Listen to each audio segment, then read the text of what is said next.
All right, my idea to fix college football is very simply to spin off the FBS side of college football into its own separate entity that is outside of the scope of the NCAA. Basically, what this would mean is college football wouldn't have to follow any of the NCAA's rules. They could follow as many as they wanted to, but they would be governed themselves. So if they wanted to pay players, if they wanted to make a college football video game and give players a percentage of the profits, they could. I think you can do this in many different ways. The way I would do it is a complete rebuild of the college football conference setup so that you have everything that's geographically based. The Power Five pretty much stays the same, but the Group of Five gets realigned into minor conferences that are associated with the Major Five group. What this also allows you to do is standardize all the schedules and make it so that the college football playoff can be a lot more meritocratic.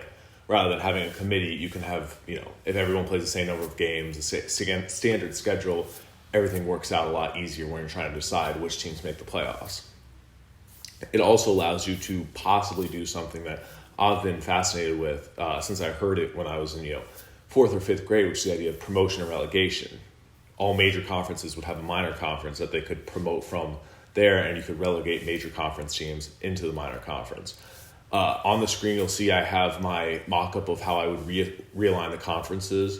I'm putting at least one minor conference or one Group of Five school into all the major conferences to make sure all the major conferences have the standard 14 teams in each of their leagues. So when you're doing promotion relegation, none of the current major conference teams should be worried about getting relegated. Those are my thoughts. If you have any suggestions on the way the conferences are aligned or what the major issues would be. I mean, obviously the biggest issue is just getting the NCAA to give up a modicum of control over their biggest cash cow.